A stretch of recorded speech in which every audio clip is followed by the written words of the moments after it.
Freakonomics Radio is sponsored by Hotels.com. Hotels.com gives you access to hundreds of thousands of hotels worldwide. And when you join for free, you can save up to 20% instantly with member prices. Plus, every stay earns rewards. So when you book one trip, you're already lowering the cost of the next one. Hotels.com is simple, rewarding, and designed to help you get more out of every stay. Sign up for free and book today. Hotels.com. It's all in the name. Freakonomics Radio is sponsored by Amica. You know what they say, if you want to go fast, go alone. If you want to go far, go together. So go with Amica and get coverage from a mutual insurer that's built for their customers, one that looks after what's important to you together. Auto, home, life, and more, coverage that fits your unique needs. Amica helps you protect what matters most. Visit amica.com and get a quote today.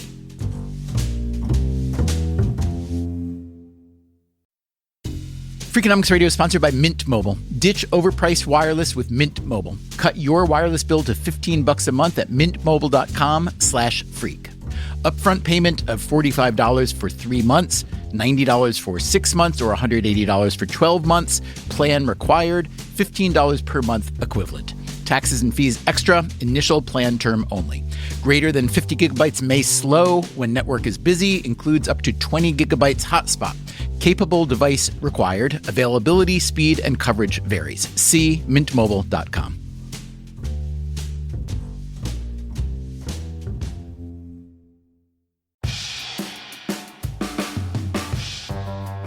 Hey there, it's Stephen Dubner. Last year, we started producing a series of episodes about American culture and how the U.S. is an outlier in a variety of ways. If you're interested, the whole series can be found at freakonomics.com/American-culture/. The idea was to explore why the media and policing and transportation policy in the U.S. are so different than in most places. One other big difference we examined was how other countries support families with young children, especially lower-income families. Children, as it's been said, are our future, and some countries tend to view an investment in children as an investment in a more prosperous shared future. In the U.S., not so much. But in recent years, the American approach seemed to be changing, especially through an aggressive expansion of what's known as the child tax credit. This happened during the Trump administration and the first year of the Biden administration, and of course it coincided with the economic catastrophe wrought by the pandemic on many lower-income families. According to researchers at Columbia University, this additional aid has been extremely effective, keeping nearly 4 million children out of poverty. So it seemed like a no-brainer that this aid would be extended, perhaps made permanent. In Washington, it had bipartisan support and momentum, but then, Washington being Washington, it wasn't extended. So we thought it was a good time to update this episode that we first put out last year. It's called, Why Does the Richest Country in the World Have So Many Poor Kids?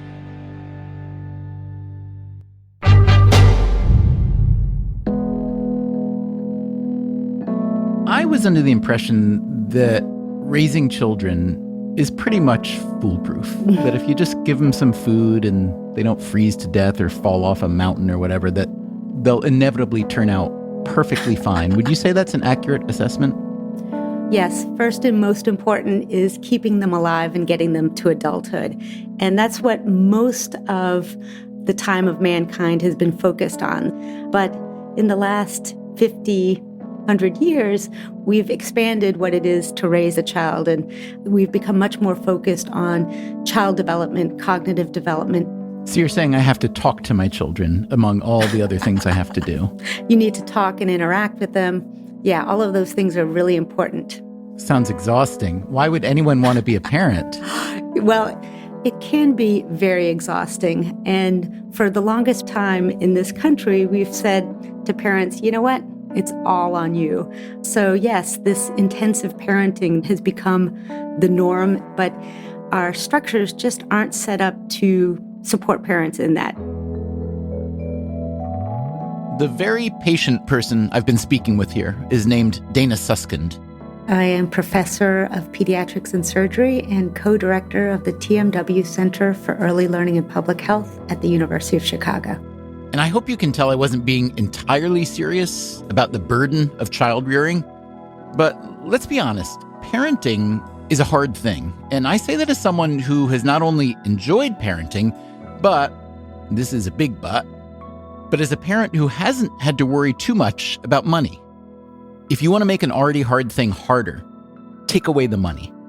Poverty and parenting can be a brutal combination, especially if you live in a society that doesn't go out of its way to help. This is a point Dana Susskind makes in a book she's publishing in April. It's called Parent Nation: Unlocking Every Child's Potential, Fulfilling Society's Promise. She begins it with a quote from Nelson Mandela. There can be no keener revelation of a society's soul than the way it treats its children. So I asked her what the American way of treating children says about our soul. We have a beautiful soul, but we have a long way to go to support parents and children. We talk about putting parents and children at the center, but when you look at what we really do, we sideline them. And when you compare us to any developed, rich nation, we lag behind in almost any metric in investing in early childhood and in families. You write about the mythic idea of American individualism and how that affects child rearing. What do you mean by that? When you think back to how this country came into being, it was built on American individualism, pull yourself up by your bootstraps. And we took that idea and said, well, that also goes with parenting. We use the term American individualism as another way to say, you know what, society plays no role in supporting parents. That means for parents, it's all on you. Unfortunately, it's not so easy. When it comes to supporting children, there are two central facts that confirm Dana Suskind's claim that the U.S. is an outlier. The first is that even before the pandemic, roughly 1 in 7 children in the U.S. were living in poverty. That is a higher share than the number of elderly Americans who live in poverty. Here's the second fact.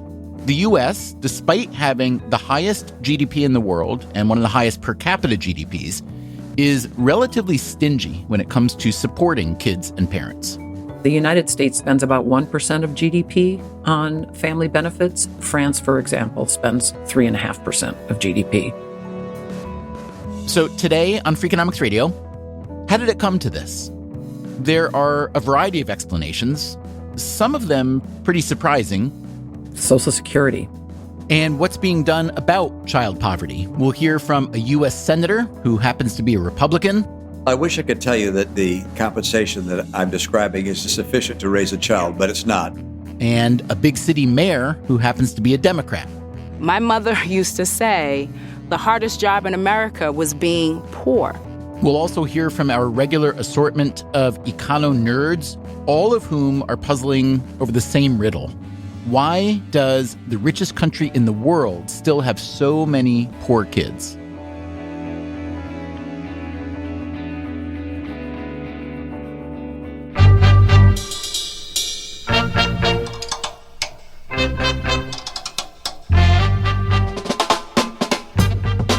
This is Freakonomics Radio, the podcast that explores the hidden side of everything, with your host, Stephen Dubner.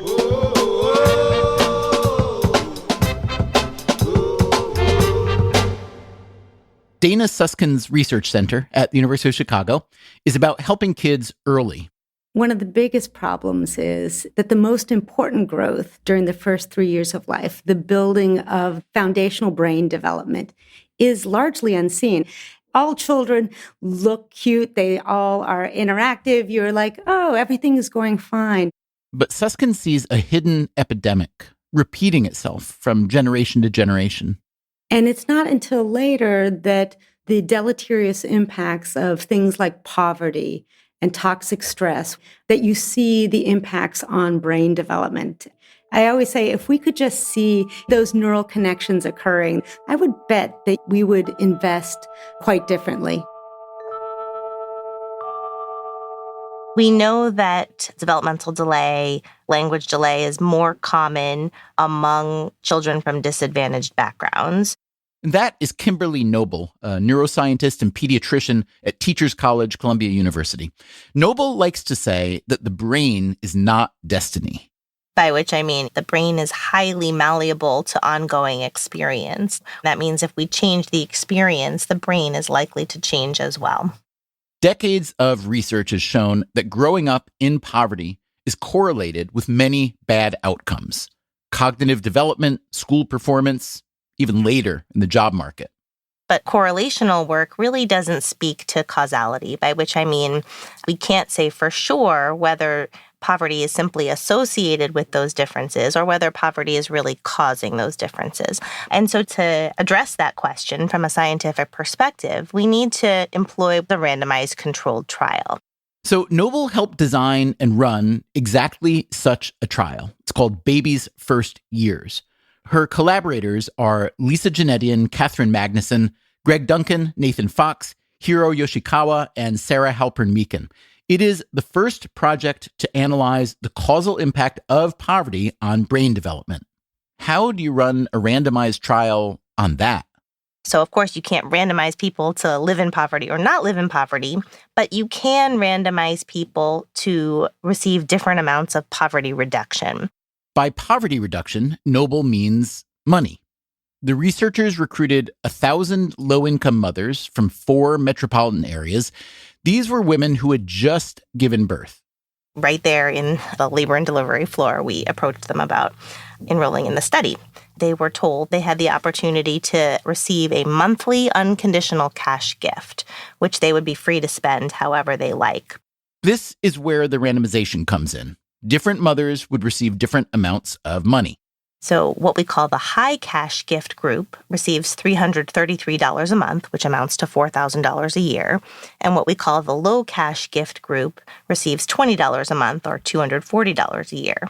And that difference in annual income has been associated in the correlational literature with improvements in school achievements, improvements in time spent in the labor force as adults, and even improvements in health as adults.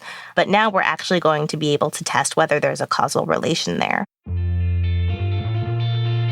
A couple months ago, the researchers published their first batch of results. They analyzed the brain activity of the babies in the study. They are now about a year old. The children born into families that received more cash each month had greater brain activity, patterns associated with developing cognitive skills. The researchers still have a lot to understand about this, like, will these results last over time?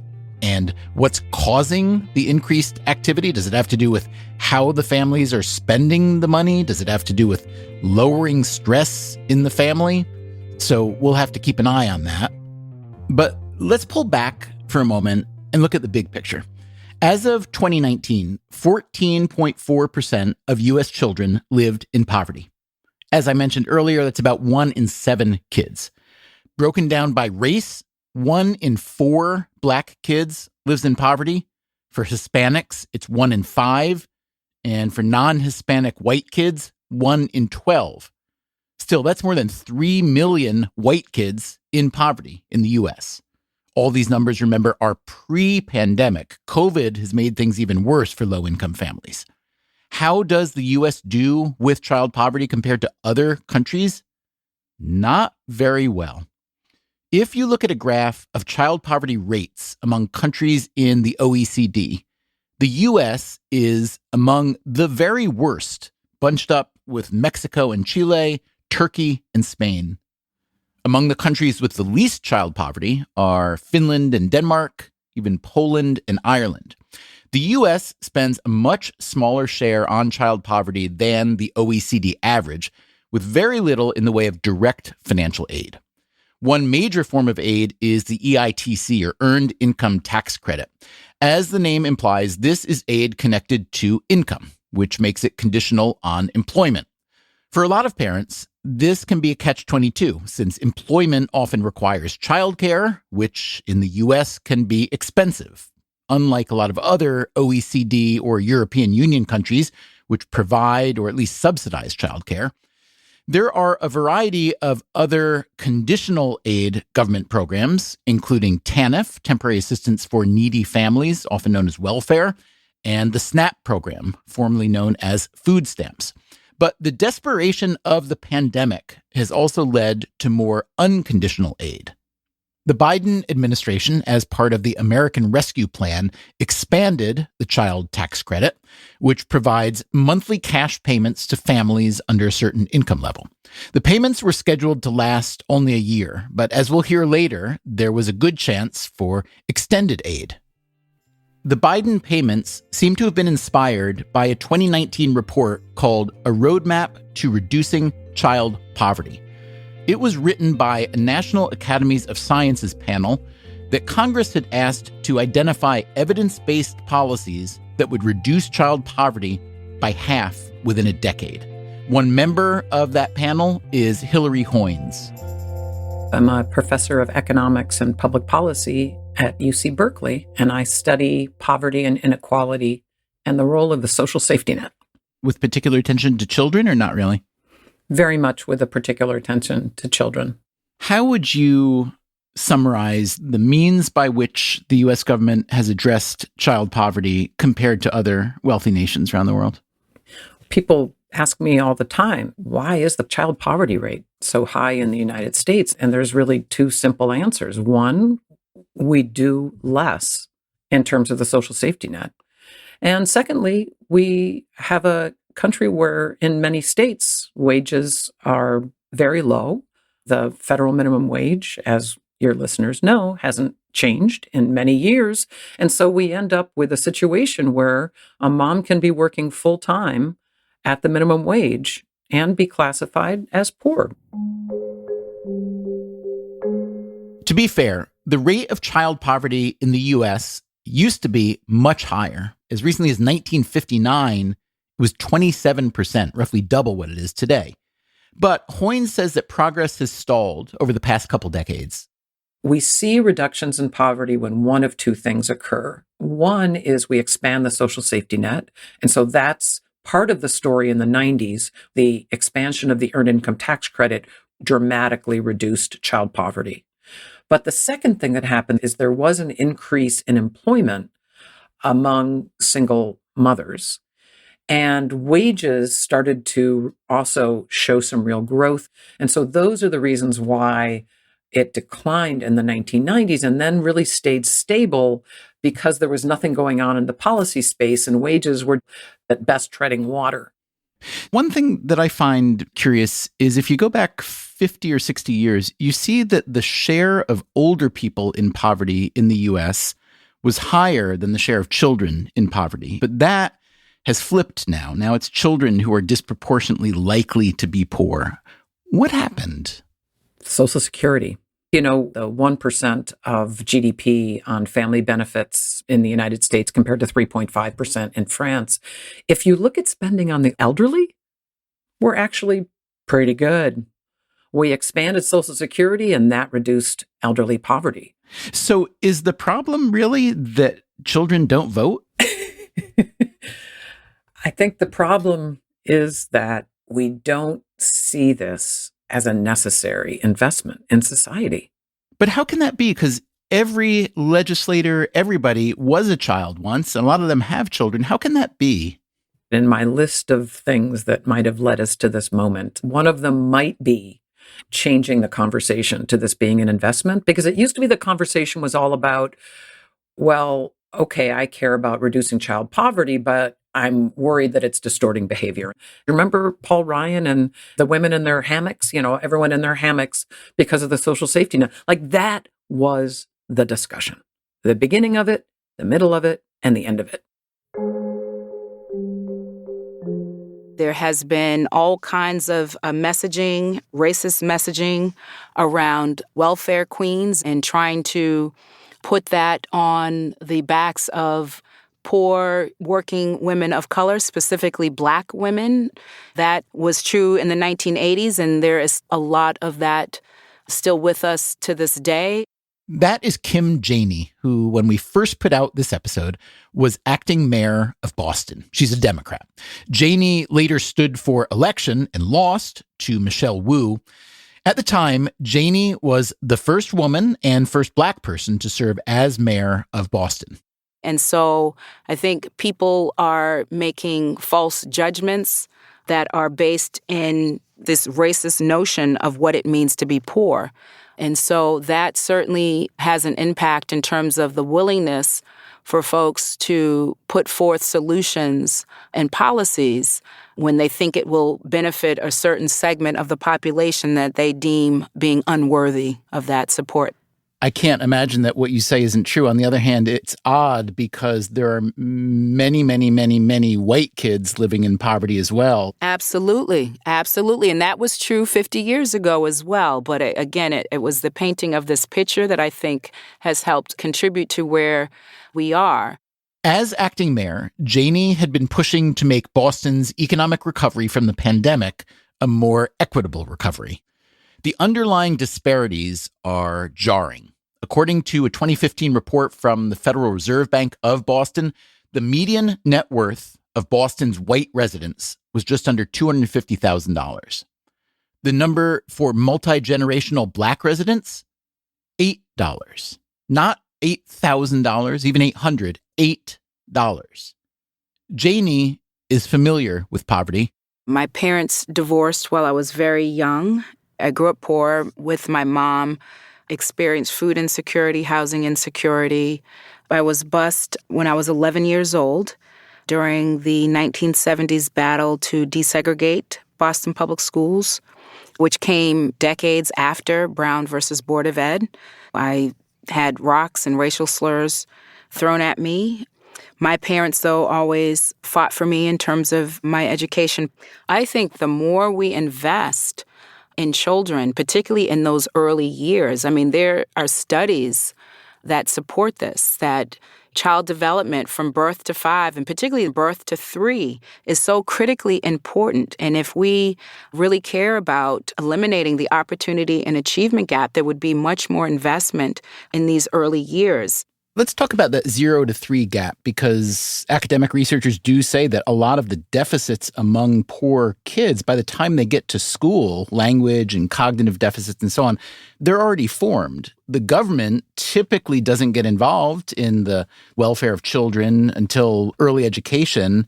But if so many kids are falling behind at the family unit, what's the government supposed to do?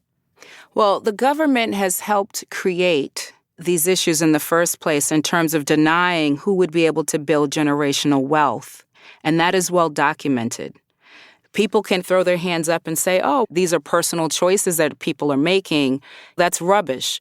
These conditions in terms of the so-called urban ghettos that are largely populated by Black and brown folks who are poor in this country, those conditions were created by government. And so I believe government has a role. What does Kim Janey mean when she says those conditions were created by government? Well, there were decades of discriminatory housing and educational policies, a criminal justice system tilted against minorities and poor people. But even if none of that were the case, even if no part of our child poverty problem were caused by government itself, wouldn't you still want the U.S. government to play a bigger role in fixing the problem? Some people might. Others might not. It comes down to the way we think about mothers and American individualism. That, again, is Dana Susskind from the University of Chicago.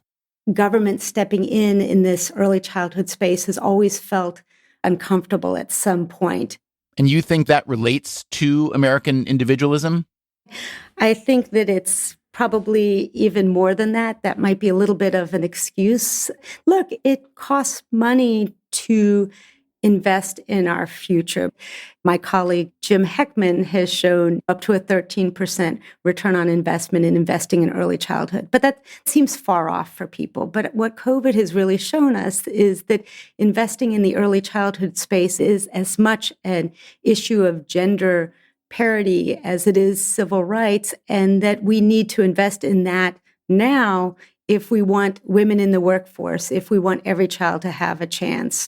When you start talking about a top-down government retooling of how children are supported, I think there is this strain of American individualism that's like, we're America, damn it. And we do individualism and we do self-reliance, and we don't really want the government messing around with our kids, do we?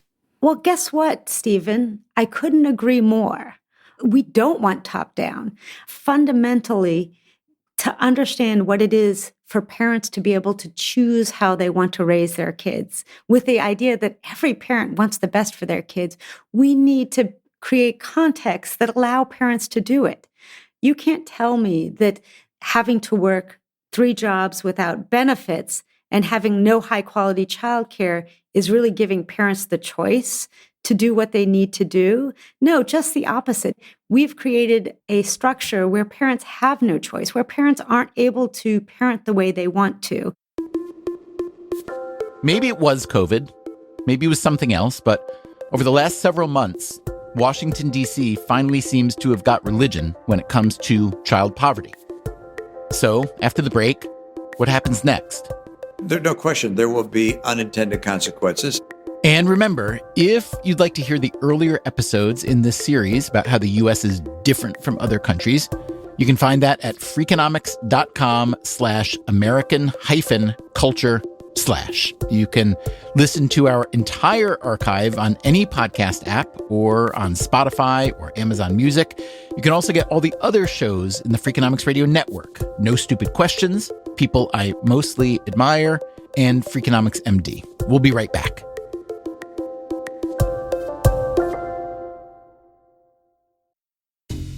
Freakonomics Radio is sponsored by Cash App. When it comes to Bitcoin, you may be surprised to know that it was invented way back in 2008. If you still haven't made the jump to Bitcoin, Cash App makes it easy. When you buy Bitcoin on Cash App, they hold real Bitcoin for you, 1-to-1, and you can withdraw it anytime. It works more like real money and less like something locked in an account.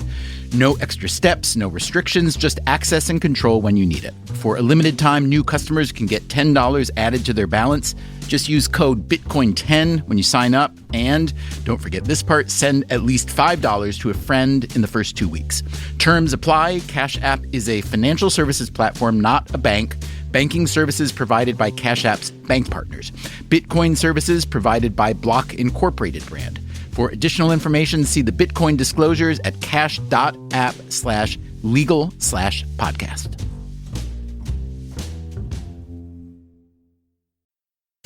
Freakonomics Radio is sponsored by Figure. Did you know that 40% of homeowners own their home outright? If that's you, don't let your equity sit idle. Tap it with a home equity line of credit. Figure, the #1 non-bank HELOC lender in the U.S., helps tap equity you've built in your home so you can do things like tackle a renovation or pay down debt. HELOC is a line of credit secured by your home. You can draw what you need, repay, and draw again. Figure offers a 100% online application. Get approved in 5 minutes and funding in as few as 5 days. It's faster than a bank loan and cheaper than a personal loan. Check your rate today without impacting your credit at figure.com/freakonomics. This post is sponsored by Figure, NMLS ID 1717824. Figure is an equal housing lender. For more information about their licensing, visit nmlsconsumeraccess.org. Figure's HELOC is subject to credit approval and terms apply. Freakonomics Radio is sponsored by Square, the business platform that helps sellers become neighborhood favorites. No matter if you're selling 3D printed art or running a design studio, Square helps you run your business without running yourself into the ground. Square was made to work on the go, so you can sell wherever your customers are. With Square, you can track sales, manage inventory, and access reports in real time, whether you're in the shop, on the go, or running things solo. Square supports every major payment method, including tap to pay, and offers instant access to your earnings through Square Checking. Sellers save an average of 44 hours per month by skipping bank transfer delays. With Square, you get all the tools to run your business with none of the contracts or complexity. And why wait? Right now, you can get up to $200 off Square hardware at square.com/go/freakonomics. That's SQUARE.com/GO/freakonomics. Run your business smarter with Square. Get started today.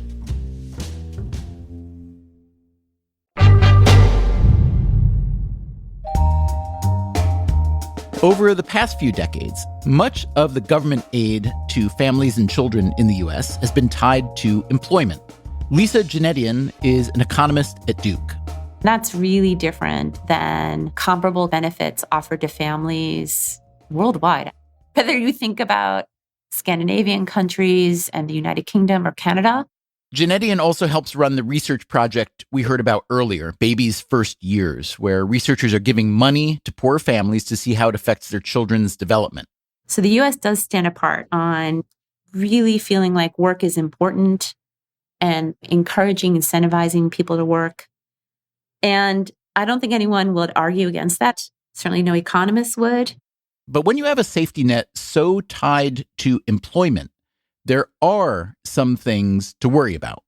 You worry about families and children that fall through the cracks. You worry about children who are being raised with one parent who is being asked to work and doesn't have childcare. You worry about children in a family that has a crisis, let's say, where the lead earner is injured but not disabled and thus not eligible for, let's say, disability benefits. You worry about how the jobs available might not be designed to be supportive to families and children. Here's another thing to worry about. If we build a social safety net around work and there is no work, we have no safety net. And that, again, is the Berkeley economist Hilary Hoynes, a member of the panel that Congress directed to reduce child poverty. And that's not really rocket science, but this was something that was literally not part of the conversation in the late 1990s. When you say there isn't work, are you talking about a pandemic-related shutdown? Are you talking about automation and technology wiping out certain kinds of jobs? Both? All the things. And even more moderate changes, like just the lack of employment growth. And paired with that, of course, the lack of wage growth. I think a gigantic topic that hasn't come up yet in terms of a driver of child poverty is housing costs. How much do high housing costs affect child poverty? Where I sit here in the San Francisco Bay Area, housing insecurity is extremely high. Now, housing benefits have always been capped in terms of the funding. And so households can spend 10 years on a waiting list to get a housing voucher, or in the older days, to get a housing unit. And so we simply dedicate very little to it. For those that get the housing voucher, they're very valuable. By far, they would be the largest government assistance that a household that is lucky enough to get a voucher receives. But I think it's 1 out of 10 eligible households are receiving. What happens if then you were able to invoke let's say, $1,000 a month housing credit, cash, essentially, for all families under a certain level of income? What does that do to the housing market? We know that it does put upward pressure on rents. We know that.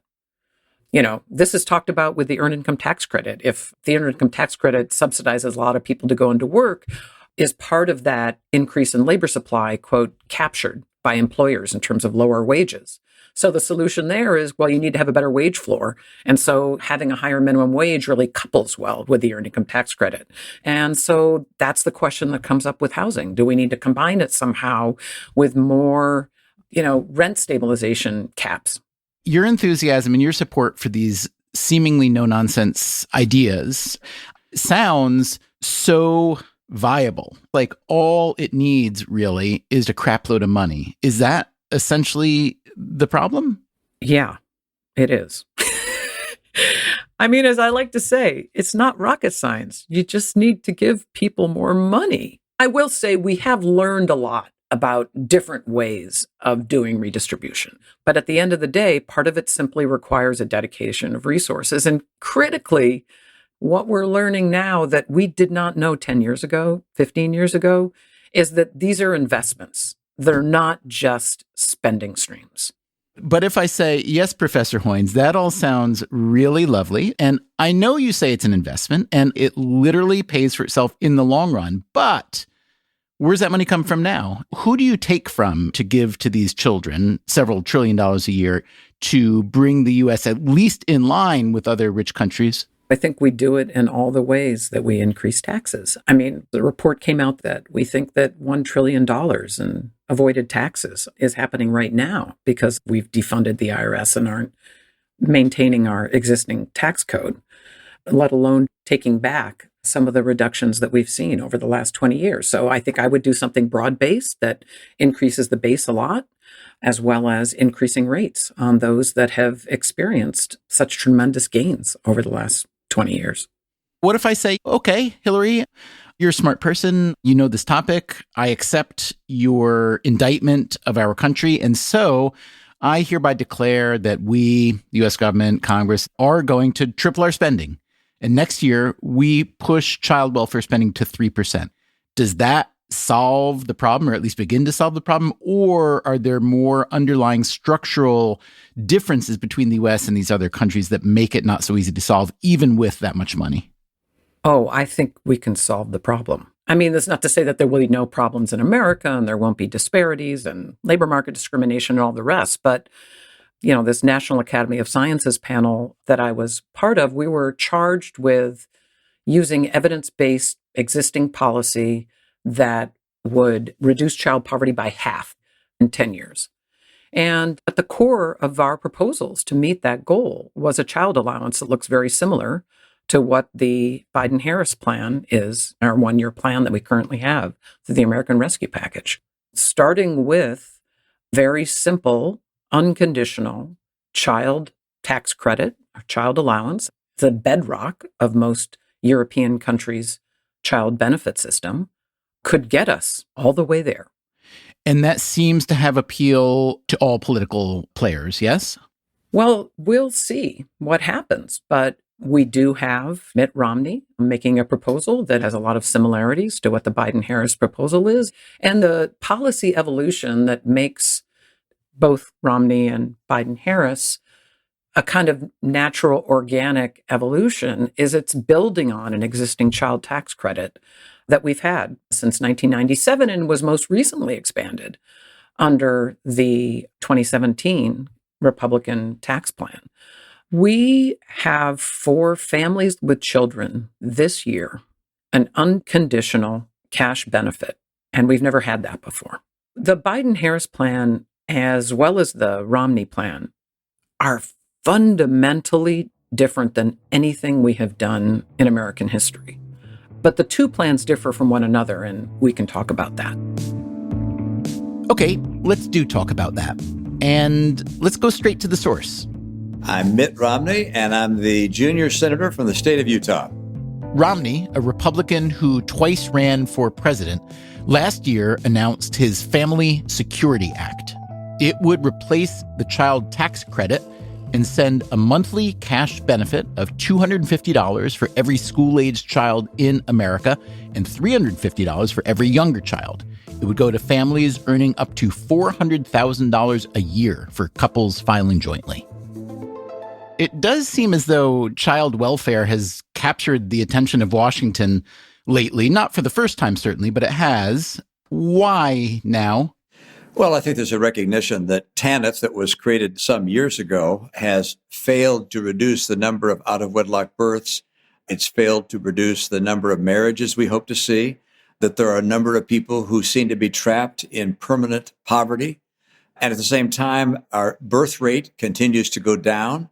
We hear from people who are not having kids that they're afraid of the cost of having children. So we're spending some $500 billion to support families, but some of the unintended consequences of what we're spending has led to a setting where we're not achieving as a society what we would hope to do, which is to get people out of poverty, to have more opportunity for all of our citizens, and to be able certainly to reproduce ourselves as a civilization.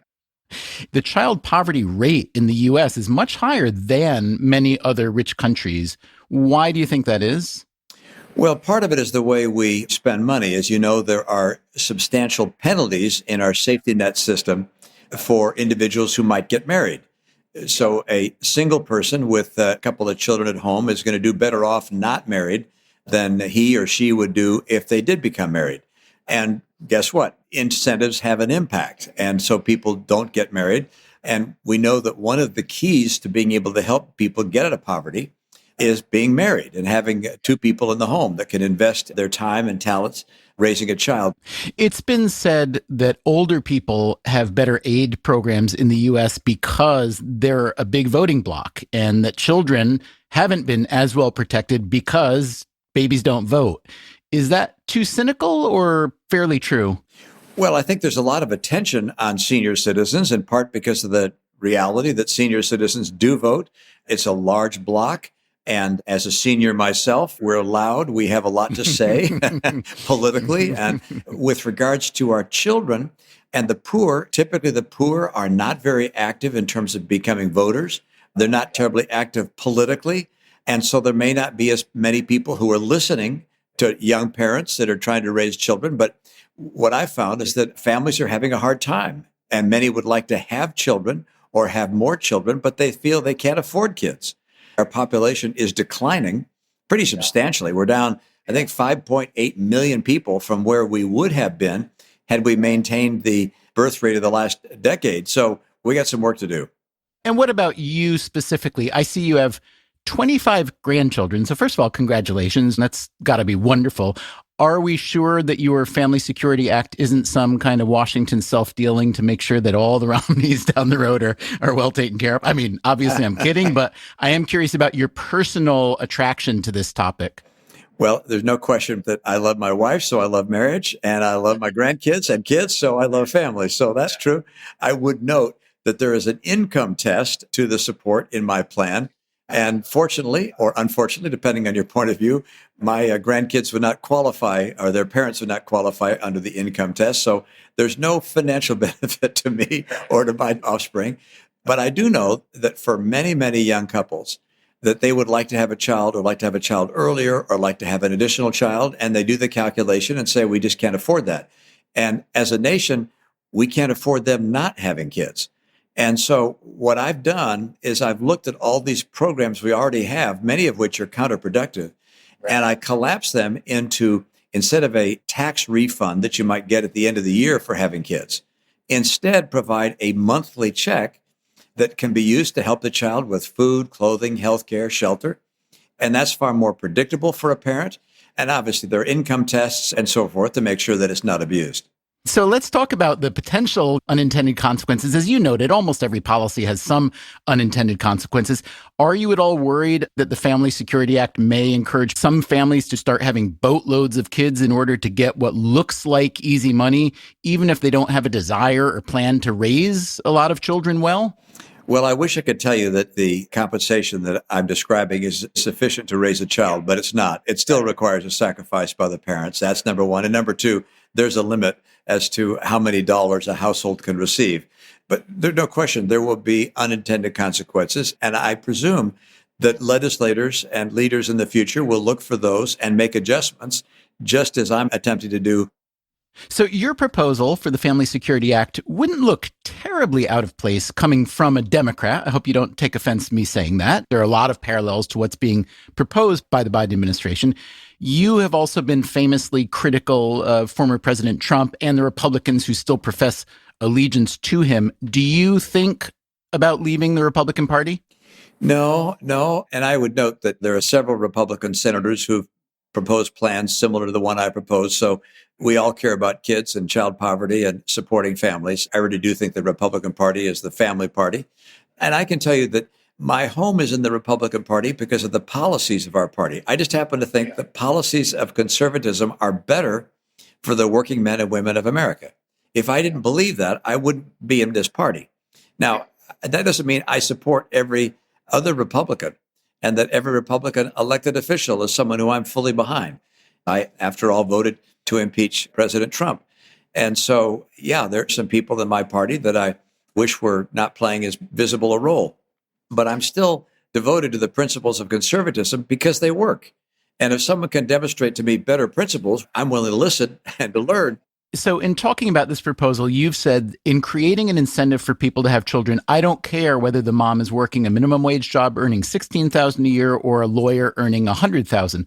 Why is it a good idea, Senator Romney, to have some child aid that's not tied to income? Well, the question is this a program designed to encourage people to get more jobs and to make more money? Or is this a program designed to help people with the cost of having a child? It's the latter. We have incentives in our system. Our earned income tax credit has incentives for additional work and higher wages. So I've tried to separate out the incentives for making more money from the need to support a family that wants to have a child. So Senator Romney is adamant that child aid be unconditional and not tied to employment. It's unlikely that many Democratic counterparts would object, but an economist might, or at least might raise some theoretical objections. If you're giving people money with no conditions, they're going to be less likely to work or to work the full amount of hours that they may otherwise work. Lisa Janetian again from Duke. This is probably the biggest concern that comes up in the context of a conversation of unconditional money. The second concern is, and this is very much rooted in a perspective of people are poor because they've made poor choices. And part of those poor choices is, they're taking drugs, they're buying alcohol, and they're not investing the money that they do have in ways that can help them feel economically secure. So that line of argument says if you give cash to these people who are living in poverty, they're just going to continue with these bad habits. There's a third argument too. And then the third argument goes back a little bit to how people are poor in the first place. If you give them more money, they're just going to keep having children, maybe irresponsibly, and they may be not incentivized to get married. If the money comes in, then there might be less of a reason to have a partner in the household contributing to income that will be to support the children. Those are some fairly compelling arguments against unconditional aid. How good is the evidence in favor of those arguments? Here's the thing. We don't have great evidence to support any of these arguments, especially with the first two. You can look internationally and globally. There's decades of research from economists who have been looking at this question of if you give cash to people, what will happen? What will they spend it on? And we don't see a lot of evidence pointing to reductions in working. We don't see a lot of substantial evidence that people are going to use that money towards bad behavior. And I think the third/fourth category on births and marriage is tricky because, there's lots of context and cultural components. Even some of my own work in the US, looking at studies that increased income that were conditioned on work, we don't see the reductions in marriage. In fact, in one study, we saw increased marital stability for two-parent families. So again, not a lot of evidence to back up these critiques. Well, let's talk about single motherhood. That, again, is Kim Janey, who at the time was acting mayor of Boston. You may remember her own mother was poor, and Kim had a daughter herself when she was in high school. Let's talk about the people who make this argument who were hell-bent on keeping families separated, whether that be through housing policies that say a father could not live in the household, whether that was through discriminatory policies around the criminal justice system. What is clear is I don't know anyone who works harder than poor people. My mother used to say the hardest job in America was being poor. And so I think it is important that we tell truth when we talk about how we got to this point, whether it be a wealth gap, whether it be poverty, and where we choose to invest and where we don't choose to invest and why that is. The people who make policy typically are well-educated, well-intentioned people who, especially when they're making policy addressing something like poverty, we would like to assume that they're hopefully not just there on a power trip, but they're there to help. And yet, it seems that a lot of policy, by the time it ends up getting into the lives of the people that it's meant to help, doesn't accomplish all it's meant to do. So I'm curious if you could tell us, what is one thing about poverty, especially childhood poverty, that you think the typical policymaker just doesn't get? I'd like to agree with you. I'd like to agree that people are well-intentioned and want to do the right thing. The one thing that I would communicate is that poverty is probably the most violent thing that you can inflict on a people, on a community, on a child. There are so many things that come out of that experience. On the good side, people talk about resilience. And certainly children are resilient, poor people are resilient.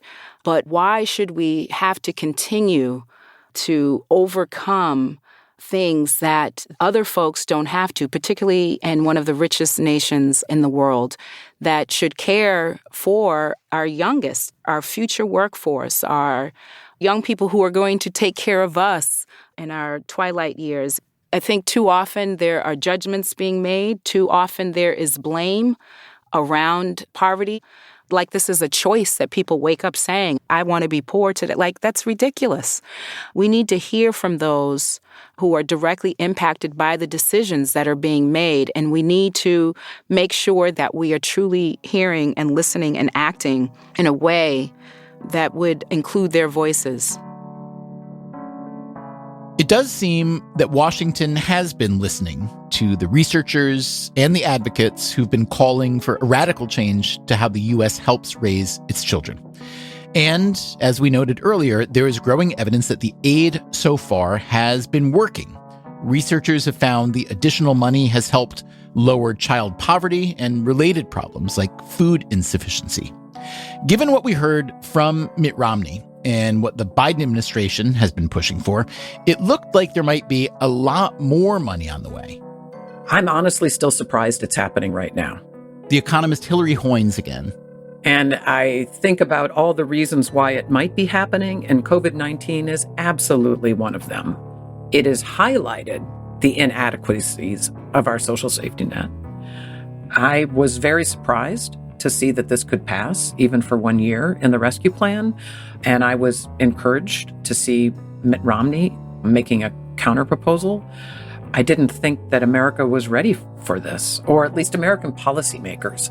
For 20 years or more, we've been fighting against this. We can't give money to people who don't work. And I didn't see how that was going to be such an easy corner to come out of.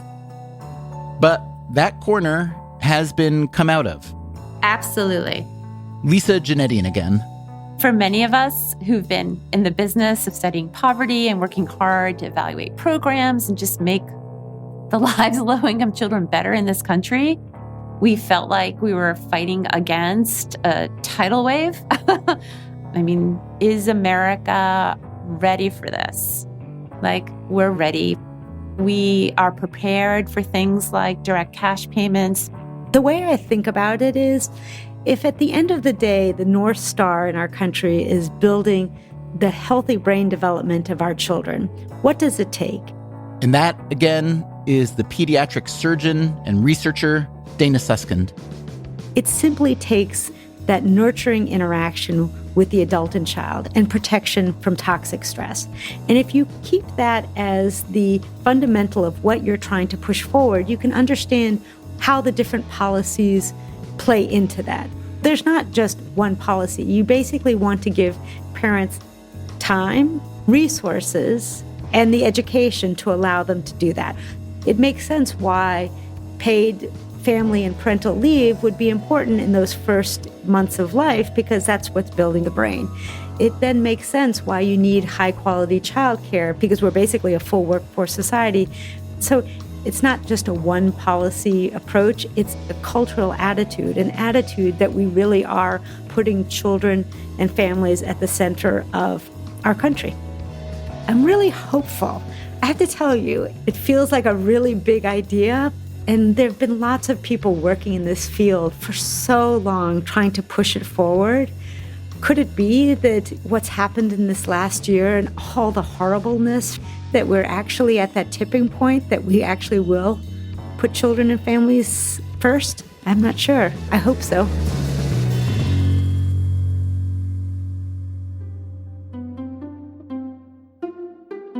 But it does appear that Suskind's hope was misplaced or perhaps premature. Since we first ran this episode, the likelihood of expanded or permanent child aid has fallen. The Biden administration had made it part of its Build Back Better plan, an omnibus proposal that also includes big changes in healthcare delivery, climate change, and more, and which is politically dead in the water, at least for now. There's some speculation that Build Back Better will be split up into separate pieces of legislation, in which case a family aid package might stand a better chance, but it also might not. On the Democratic side of the Senate, Joe Manchin from West Virginia has said the child tax credit is too generous and that he wants it to include work requirements that, as we heard in this episode, are hard for some low-income families to meet. As for Republican Senator Mitt Romney, who proposed his own poverty reduction bill last year, he has called Biden's new child tax credit ill-crafted. So, whatever bipartisan kumbaya seemed to have broken out last year seems to have dimmed, at least for now, at least to some degree. Again, in Washington, nothing is permanent or predictable. We put in a call to Hillary Hoynes, the Berkeley economist, and played her back this tape cut from last summer when things were looking good. I'm honestly still surprised it's happening right now. For 20 years or more, we've been fighting against this. We can't give money to people who don't work. And I didn't see how that was going to be such an easy corner to come out of. Hoynes chuckled when she heard it. "I think it's caught up to us," she said. "That's exactly where we're at now."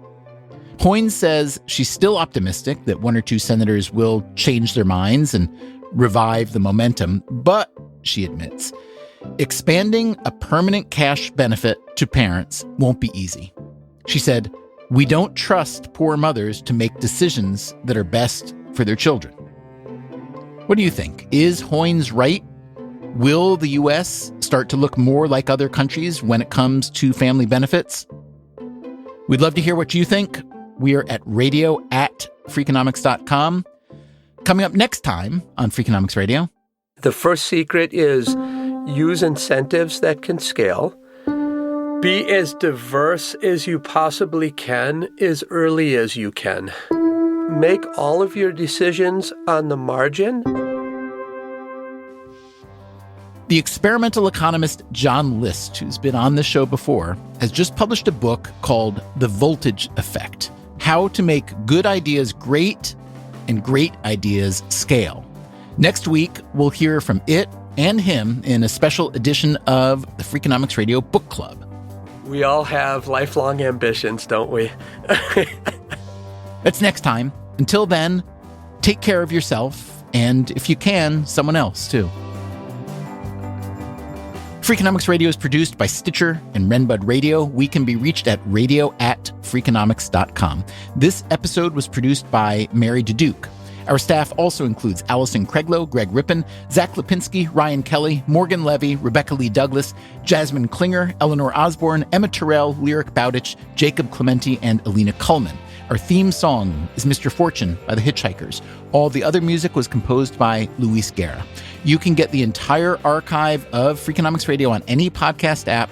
If you'd like a transcript or show notes or to leave a comment, go to Freakonomics.com. As always, thanks for listening.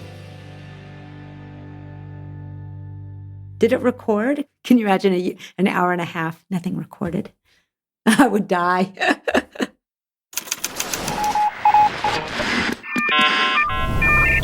The Freakonomics Radio Network, the hidden side of everything. Stitcher. This podcast is sponsored by Made In Cookware. Made In partners with multi-generational artisans and some of the world's best chefs to create professional quality cookware, knives, and kitchen tools. Their products are trusted in Michelin-starred restaurants worldwide and designed to perform just as well in your kitchen. From 5-ply stainless clad to carbon steel, every piece is built to last and made to actually make you a better cook. Discover award-winning cookware at madeincookware.com. Freakonomics Radio is sponsored by Ozempic. Innovation happens through rethinking what's possible, and when it comes to GLP-1s, Ozempic pill does just that. Learn more about Ozempic semaglutide tablets, 4 and 9 milligrams, by calling 1-833-OZEMPIC or visit Ozempic.com to view the medication guide and ask your doctor what's possible with FDA-approved Ozempic pill.